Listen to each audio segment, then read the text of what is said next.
So, hello, and thank you all so much for taking the time to come and see my talk.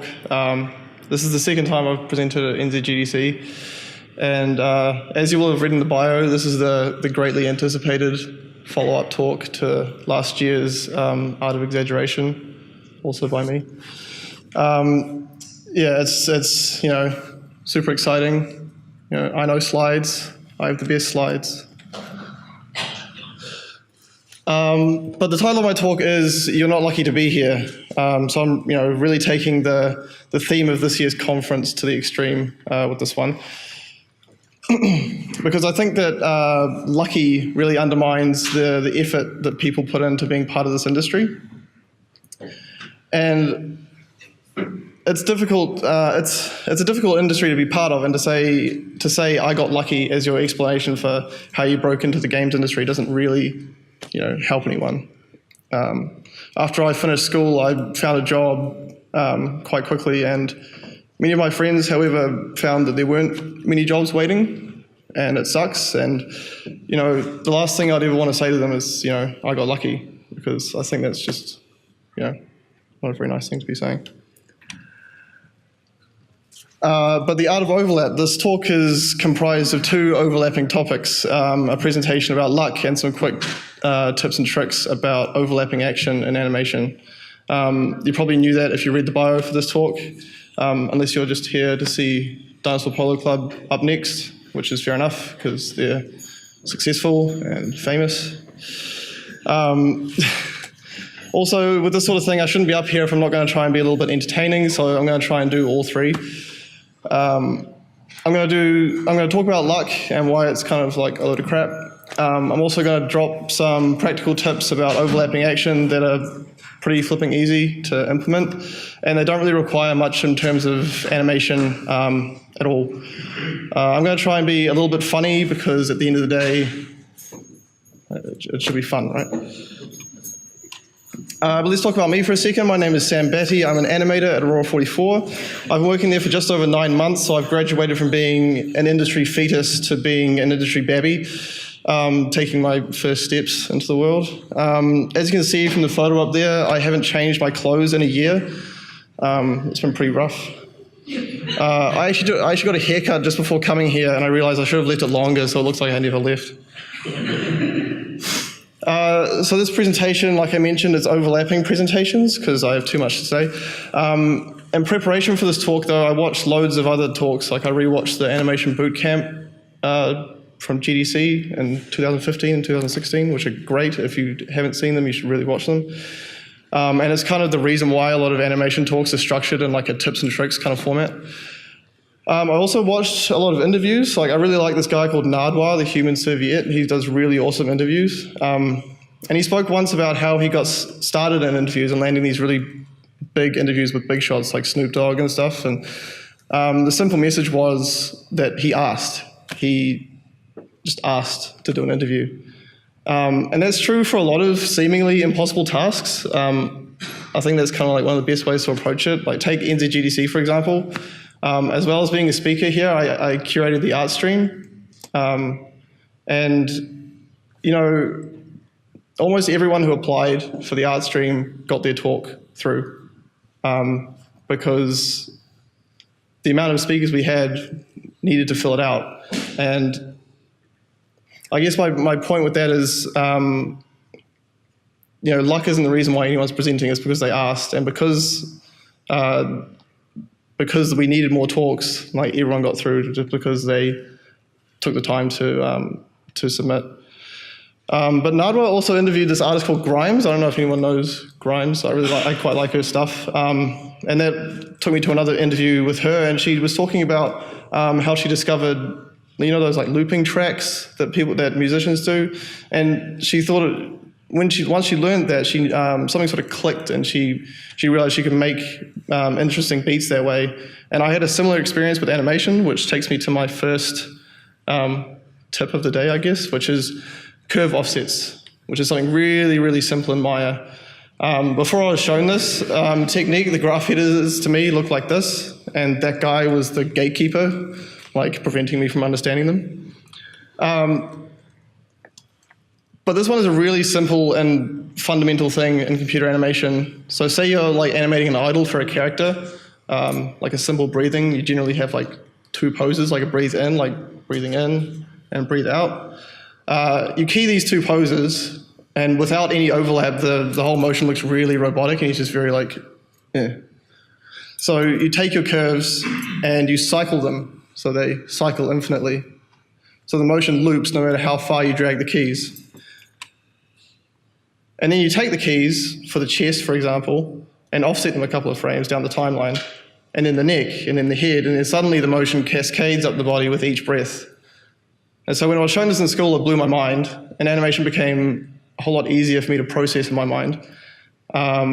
And fundamentally, it works really well if you like have long chains of joints and need like a natural cascading motion. So it's a really simple thing to do, but I see a lot of animations that kind of just like, you know, do this. And I thought it would be a good place to start. So now I'm this guy. I understand it all.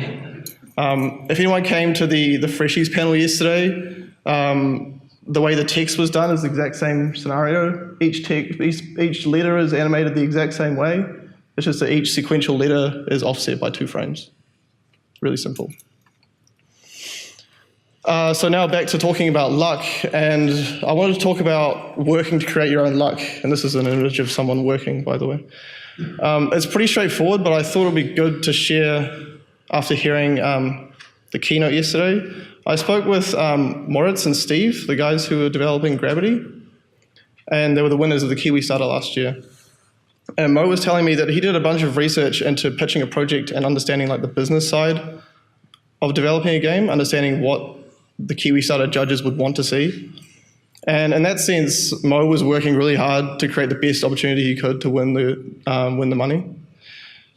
And so it wasn't a case of like, oh, it's lucky I researched all that business stuff, right? And it wasn't like luck that got them into the Kiwi Starter in the first place. They worked like really hard to create their own luck, and I think that preparation is going to be like, you know, it will create opportunities and luck for you. Okay, so tip number 2 for animation, locator offsets. This is like kind of similar, but I got permission to show this guy. He's one of our critters from Ashen.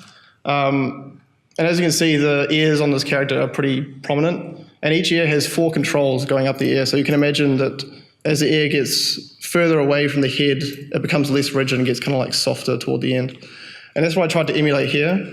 But I didn't have forever to like hand key this animation, and doing like 4 keyframes, 4 controls up the ears would take quite a bit of time. So instead I did no keyframes on the ears, and I let the body motion drive what the ears are doing. So here's the Raffid again without any animation on the ears. Suddenly he's like not quite so cute. But the trick I used was to take a locator and put it at the very tip of the ear and constrain it to one of the controls. You bake that down, and so the locator now holds the motion from what the tip of the ear was doing. I then aim constrain this control, my control to the locator, and offset the locator curves, which gives me this. So you can see that the ears like slightly lag behind the motion of the head, and I've only applied it to like the bottom control, like the one closest to his head. But then if you carry on doing this per control up the ears, you get some pretty convincing overlapping action without any manual keying whatsoever. And it's much faster than going in and doing it by hand. I also applied this to the tail and the front paws. So you can imagine applying this to like a human arm. Like if the arm's just raising up like this, if you apply it to the end of the hand's kind of going to like drag up like that. As if they're sort of like tossing something into the air, their hand would drag and then raise up.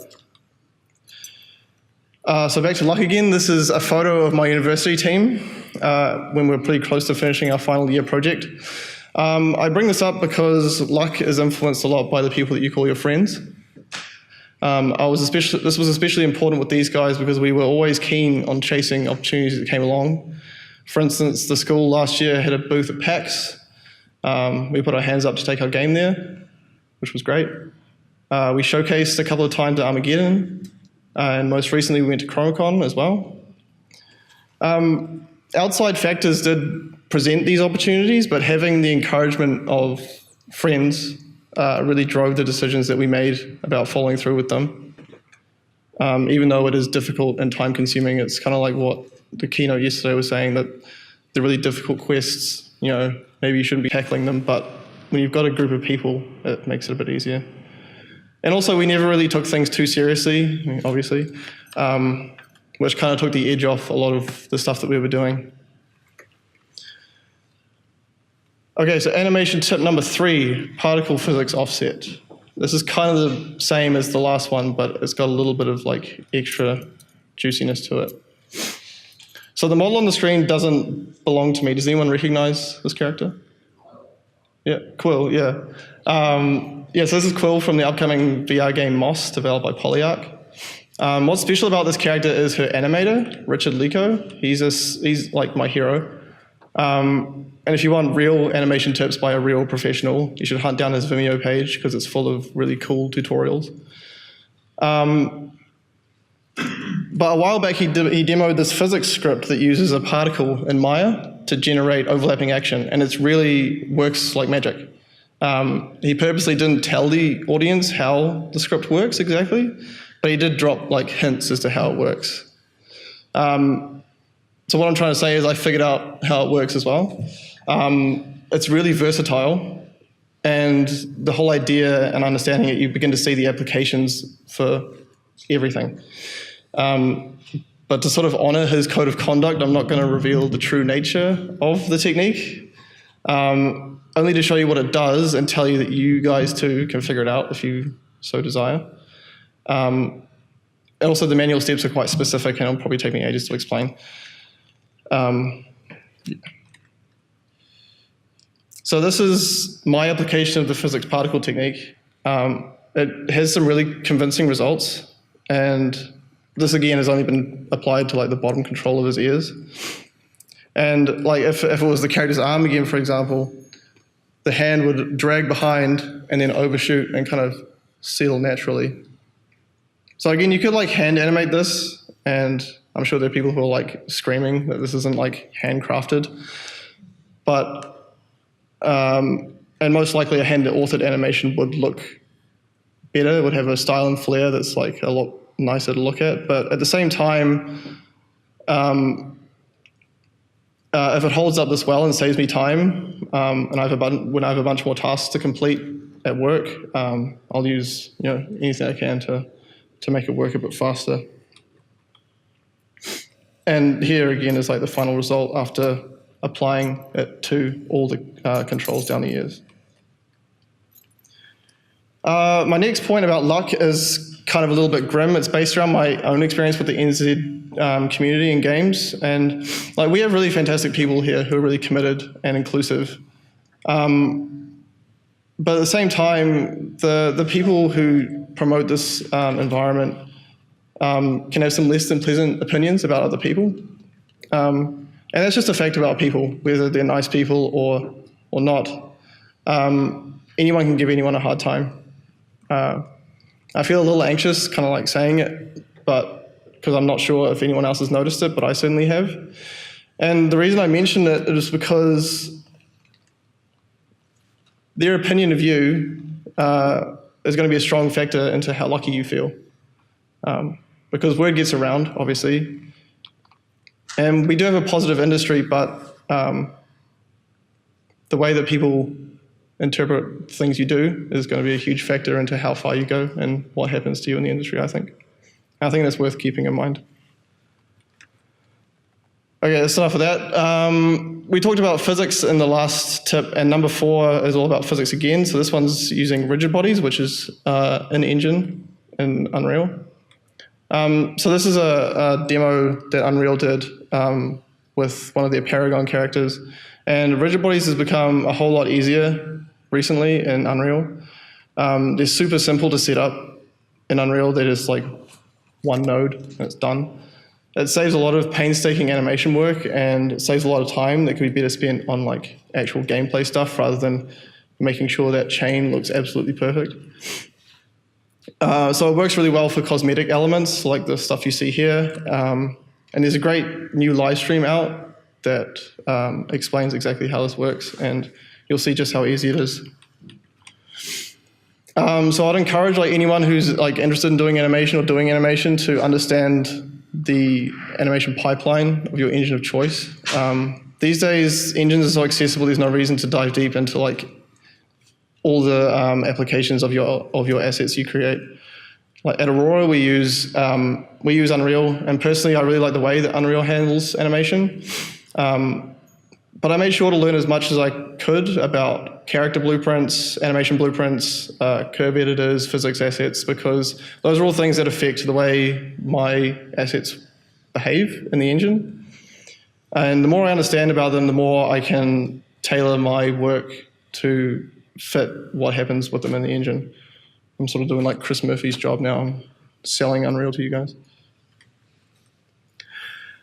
So one more note about luck. This is my last slide on that. And I'm kind of reiterating what was said by the keynote, because I thought that was really good. But being lucky is really about making efforts to put yourself into opportunities and then deliver on those opportunities. Stuff doesn't just happen without making yourself available. For instance, I think anyone here could do a talk, and there are people here who have. And most people would say, oh, I don't have anything to talk about, or everyone already knows this, but there's bound to be someone in the audience who would gain something valuable from what you have to say. Even if it's something super simple, I showed you that animation curve thing, and it's real straightforward. So yeah, be like that guy and give a cool animation talk about animation curves. It's got some cool graphs. My last tip is really super simple as well. It's more for cleaning up the stuff that you do with baked overlap, and it's using the linear fall-off function. So when you bake stuff, you can end up with curves that look like this, which is really gross. So it becomes almost unusable, and cleaning that up is a real pain in the ass. And if anyone's curious to what that looked like, the animation looks like this. I just had to get something real quick. But it's kind of a fair example of what baked animation curves look like. It's disgusting. So this is a really simple little option in Maya. It behaves kind of like a soft selection. It allows you to edit large swaths of keys in a really simple way. I find this really useful for when I'm cleaning up baked animation.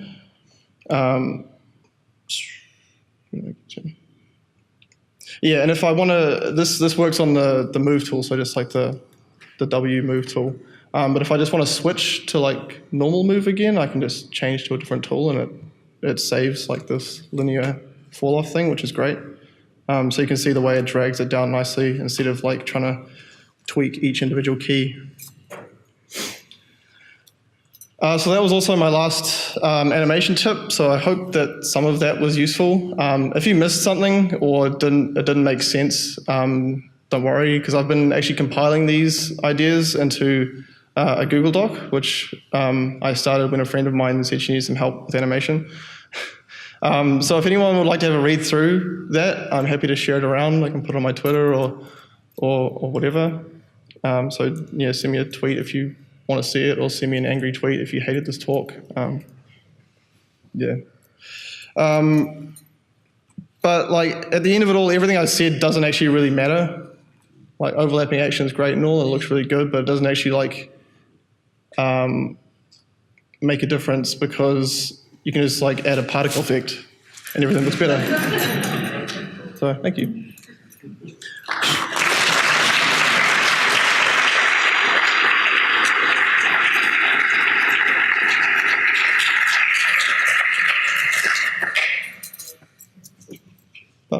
Does anyone have any questions? Cool. Does the linear thing work with scale or just with? Just with move, yeah. So I switched the rotate tool if I want to move things normally again. Yeah, make it really super simple. I'll be around if anyone wants to ask me questions or something. Don't have to. Thank you. Thanks,